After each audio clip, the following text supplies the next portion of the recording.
So guys, nakikita nyo ba itong mahiwagang box na to? At naririnig nyo ba ang kanyang hiyaw? Yeah, I've got new two babies!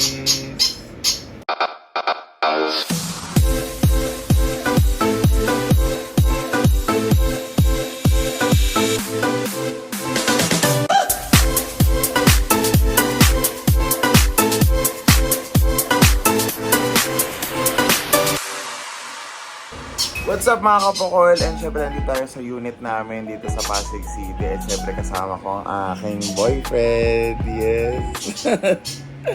Ayan, so kung bago ka lang sa aking YouTube channel, don't forget to subscribe to my YouTube channel. Abangan nyo mga susunod nating vlogs. Ayan, so gusto ko nga palang i-shoutout itong mga to. Ayan, shoutout sa inyo guys. Ayan, maraming salamat sa pagsuporta sa ating YouTube channel, sa ating TikTok. Ayan, maraming salamat syempre sa Facebook Reels natin. Ayan, maraming salamat. So, grabe, at tagal na natin hindi nagkita. Parang almost 6 months tayo hindi nagkita. Nag-upload lang ako sa YouTube channel ko ng isang vlog. Buffering vlog ko yun. Matagal na yun ng vlog na yun na in-upload ko sa YouTube channel ko. Doon lang ako sinipag mag-edit. Ayan. So, for today's video guys, so mapapansin nyo kanina nagpakita ko ng isang mahiwagang box. Ayun, di nga lang Zesto box. Ayan. So, na-miss ko kasi mag-hand feed ng ibon. Ayan. So, ngayon bumili ako ng dalawang green chiconure. Okay, yung isa is pineapple. Pineapple green chiconure, yung isa pineapple, yung isa ay cinnamon. Ayan. So, makilala nyo mamaya yung two babies ko. Ayan. So, ayan sila guys. Ayan. So, yung pineapple, si Habi kasi kanina, sabi ko, ano maganda ipangalan sa ibon? Sabi niya, ano daw, Bella and Imus daw. Kasi, yung si Boy P kasi, taga Isabela, Pedovela. Yung isa, Imus kasi taga Imus daw. So, we've decided ito yung pineapple guys, this one. Ayan si Lemon, and yung cinnamon si Honey. Ayan.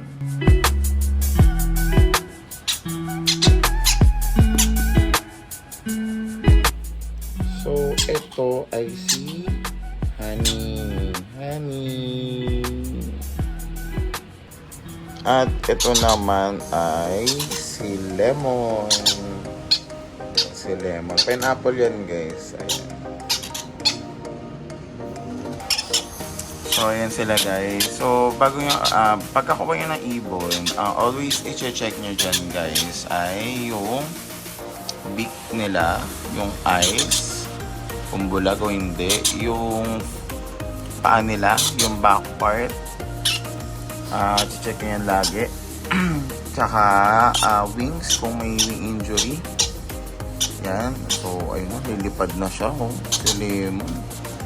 So, ayun guys, yung mga i-check nyo sa ibon pagkakuha nyo. Kasi make it sure walang issue yung ibon nyo. Check nyo rin yung legs ng ibon kung may lilipad na tong iso. So, yan yung mga i-check nyo kung split legs ba sila o hindi. So, ayun guys. So guys, gusto ko nga palang i-shoutout ang JM Bird Supplies. Kaya maraming salamat sa pa-deliver dito sa to. Sakto handfeed formula. Ayan. And syempre maraming salamat din dito sa syringe na pinadala mo din. Ayan. So para pag handfeed nila Honey and Lemon. And syempre para sa container, bin cage ni Honey and Lemon, maraming salamat sa We Love Hamsters. Ayan, so nasunod naman yung gusto ko na bin cage na sa gilid lang yung pinakabintana nung pinaka-window nung mismong bin cage. Ayan, maraming salamat sa JM Bird Supplies and We Love Hamsters. Ayan, maraming salamat. So kung gusto niya guys umorder ng mga pang-handfeed formula, bird accessories, leg band, cages, lahat basta tungkol sa bird, PM nyo lang po ang JM Bird Supplies. And syempre kung gusto nyo ng pin cages, no? Hindi lang para sa mga hamsters ninyo, para din sa mga baby birds ninyo. PM nyo lang po ang We Love Hamsters. Ayan, maraming salamat po guys. So yan guys, yung napili nating handfeed formula, sakto handfeed formula. Kasi ito, subuko na to. Matagal ko nang ginagamit to. Tapos syringe. And syempre, yung kanilang cup. Tapos, syempre mainit na tubig yung ginamit natin, no? And, tawag dito. Make it sure na okay yung temps nung natimpla yung handfeed formula bago yung ibigay. Kasi ang iniiwasan natin dito ay burn crop. Ayan. So, yun yung iiwasan natin ang ma-burn crop sila. Kaya kailangan i-check nyo yung temperature ng handfeed formula nyo bago nyo ibigay sa mga feather babies nyo. Ayan. Si Lemon. Lemon. Ay, ayan. Ani. Si Honey, sanay sa second. Honey. Honey. Si Lemon.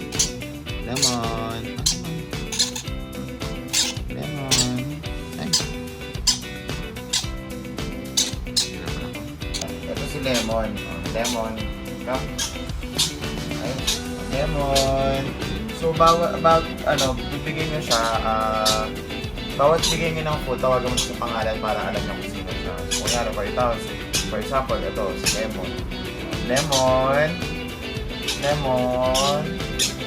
Lemon ang pangalan ko. Oo. Tapos ito si Honey.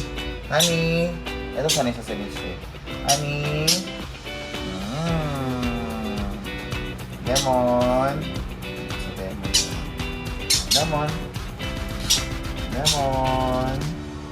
Ito medyo ko lang pa i-guide. Ito si Honey. Honey, come. Honey.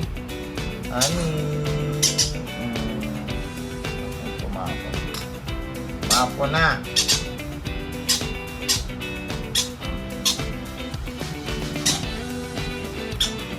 Come.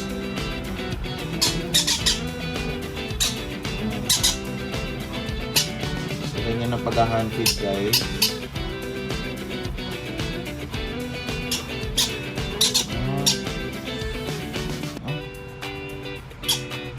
Dito, lemon.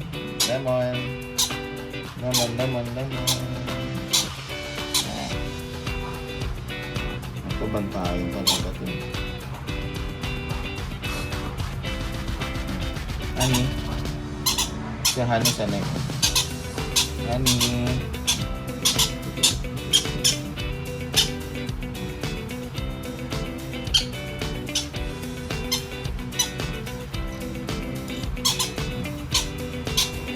So ayun guys, tapos na natin pakainin si Honey tsaka si Lemon. And syempre, no, lalamigin muna namin sila. I-observe namin for the whole day. Then, ayun. So, kung bago ka lang sa YouTube channel, don't forget to subscribe to my YouTube channel. At abangan nyo ang ating mga susunod na vlogs. Ayan. So, abangan natin ang paglaki ng dalawa kong baby na si Honey at Lemon. So, kita-kits tayo sa mga susunod natin vlogs, guys. Bye!